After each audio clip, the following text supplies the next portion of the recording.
Okay, so we are on to day 2 of our Advent challenge. You can see day 1 here, looking very nice. I shall try not to mess this up whilst I'm doing day 2 now. I've kept the colours on my palette from yesterday, so there will be a pattern in this. That if you want to keep that palette up and running, next you can reactivate those colours. I like to try and use the same paint. I don't like to waste stuff and wash it away, and watercolour can be reactivated. So today we're going to do a little bit of a wreath. I have got here, this is like a viridian green, it's a phthalo green. It's very, very bright, and what I'm going to do is take a blob of some browning. You can see it changing already. So this is how you use those very vibrant bright greens that you really don't think you're ever going to use. And this burnt sienna that I'm adding in, and you can see I'm adding in quite a lot, will change this into a lovely natural pine green. So it works really nicely. So today I'm going to show you a little trick on how to do this with a glass. So the paint's nice and thick. You want to choose a glass that is going to work for the size of the paper. And you're just going to paint the paint on liberally. I'm going to put that down because I tend to do things right-handed. And you want to place it into the middle of the paper and push down. Then I want you to paint it again. You need to do this quite quickly, because we want to be able to move the paint. And I'm going to place it slightly overlapped down and slightly overlapped up. So you're going to end up with 3 rings. Then I'm going to use my round number 6 with just water on and start to work through. So what I'm going to do is create a little bit of an effect of a wreath, and then we're going to paint over that with some more detail. So I want you to do some little flicky out bits. Wreaths tend to go in the same direction and flick out and curve out. You can dip into a little bit of paint if you want to, if it starts to dry. At this stage I still want to see those rings. That's our guide, and it makes it nice and easy to know where you're going as well, and it's easier to create a circle in this way. So I'm just flicking all the way around, a bit more water. You can take an odd one a different direction, and basically I'm just moving the paint that's there, and it's starting to create this lovely base. Then I want to flick a little bit this way. This is creating the base of my wreath.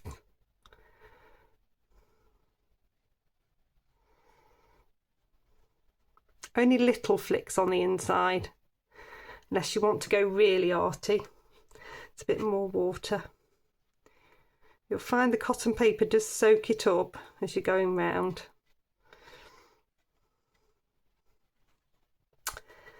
Then I'm going to take a different colour in. So this is the phthalo blue, the intense blue from yesterday. If you haven't got any of these colours, then just use what you have, it's fine. It's not about the colour, it's about the practice and the flick of the stroke. You're learning how to manipulate the paint.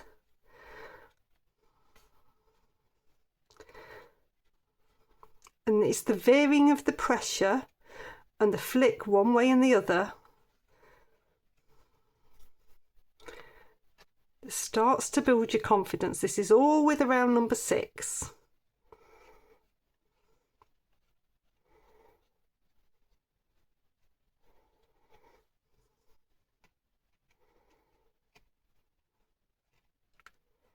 I don't want you to eliminate all of the green underneath. We're building up gradually.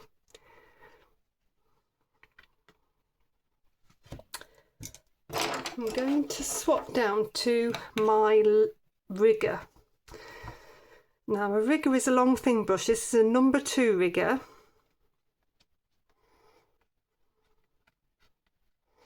and I'm flicking out. So I'm resting on my little finger and I'm flicking out. So today's exercise is really all about brush strokes and the variety of brush strokes that brings something together. So it isn't all about the paint and the thickness of the paint, it's the application of the paint and how you're doing it with the brush. There are lots of different ways to apply with the brush. This brush is being kept quite upright and I'm doing a flicking motion.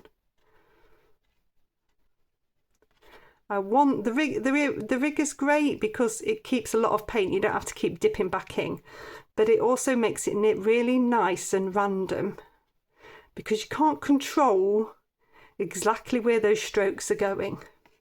So it's perfect for grasses and tree branches, and it's also great for stuff like this because it's giving us a really nice random effect. And random is important. Random, especially in nature, makes a picture look right. So I'm just flicking in this side, resting on my little finger again.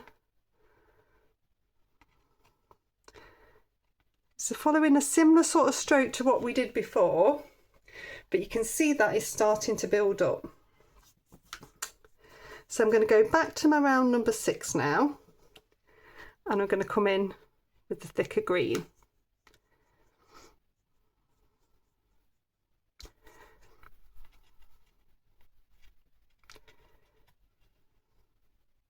So it needs to be able to move. If it's too thick, you dab back into the water, take a little bit more on. It's got to flow.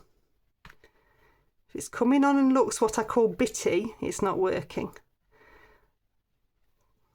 So the actual paper that we're working on, we started on dry, so it was wet on dry, and we're still working really wet on dry. The technique is the term's called, but this is wet paper now with paint on there, and we're just manipulating that. We're blending through.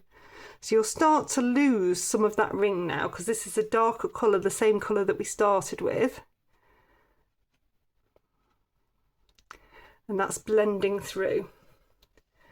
You're getting a really lovely effect. A softness, a featheriness. It's working really nicely. I've not eliminated all those outside edges. I can still see light bits, I can still see blue bits. I've just kept it to that central area so that we're filling in the ring.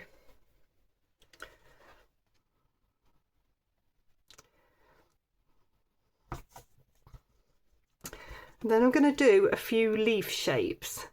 So if I'll start up here because this one makes it easier to show you. You'll see this better. So if I press lightly, press heavily, more heavily and left off, you get a really nice shape. So this is a leaf shape. Press lightly, press heavily, lift off. Going to get a few leaf shapes. Press lightly, press heavily, lift off. Press lightly, press heavily, lift off. So you can see how you're getting that lovely sort of natural leaf shape. And if I go back to the rigger, to a long thin brush, you can do a little bit more conifer or fir tree. So you're just going to do a long line and flick out either side.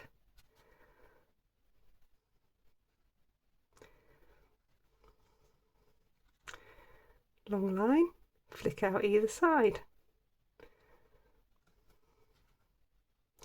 So you're getting a combination of different strokes to create this lovely wreath. You'll notice that I've been quite random. I've not placed them in a pattern. That's because I don't want them to be in a pattern. Flick out either side. A little bit in here. Flick out either side.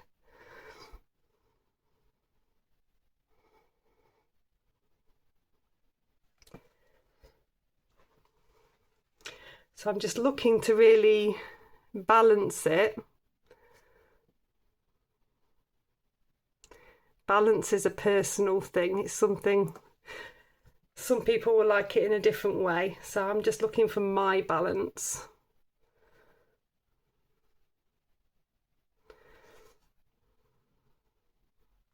It's just random. It gave that lovely random effect, so I'm really pleased with that. So I'm going to dry that one off. Okay, so that's nicely dry. You need to make sure your brush is really clean, especially if you're coming into yellow. I'm going into the cadmium yellow from yesterday. I'm just going to dot some bits on.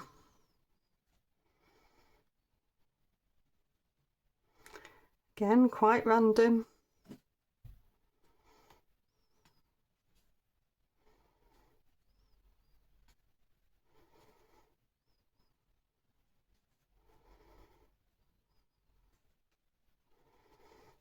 I'm just going to try and keep it quite random.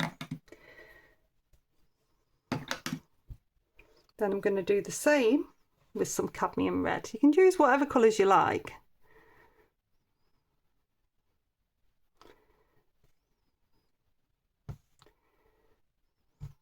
Cadmium is quite good because it's opaque, so it goes over the green and it shows quite nicely. But any thick colour will show a little bit.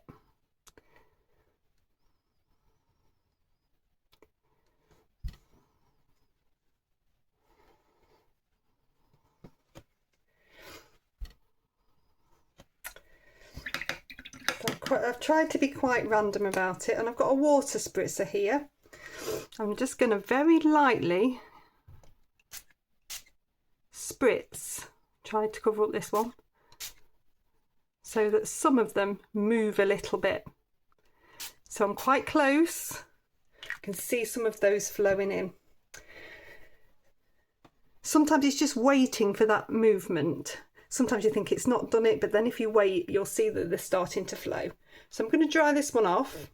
Okay, so we're very nearly finished. So what I've done now is taken a little bit of Chinese white into the green that's there, because I want it to be a bit lighter, so I can come in and create a few leaf shapes over the top. Chinese white's opaque, so it means that you're going to get some really nice light effects, and I can bring some little bits onto these leaves as well. So I'm just using my round number 6, random little flicks, just to bring in a little bit of light.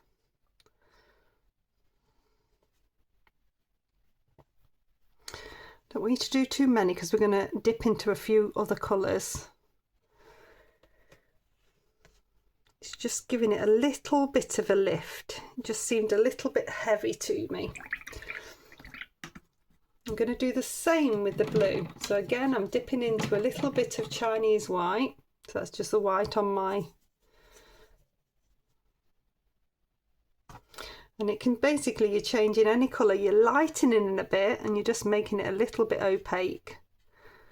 I'm just going to put some finer flicks in places. I just want different colours in here. So it's very subtly different, but these extra little bits just give a bit more dimension. I'm also going to take some finer bits with my rigger.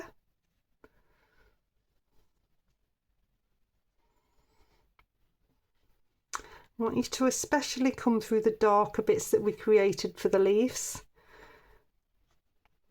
because there's always light and dark in an area, and that's just helping that set forwards.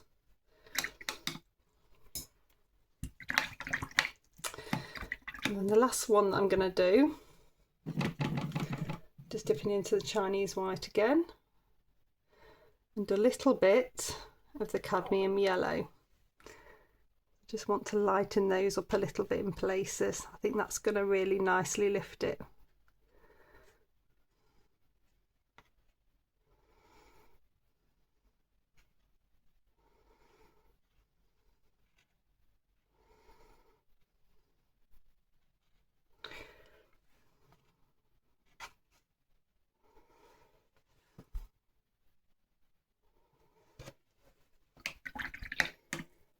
And there we are. So that's day 2 done. I'll see you for day 3.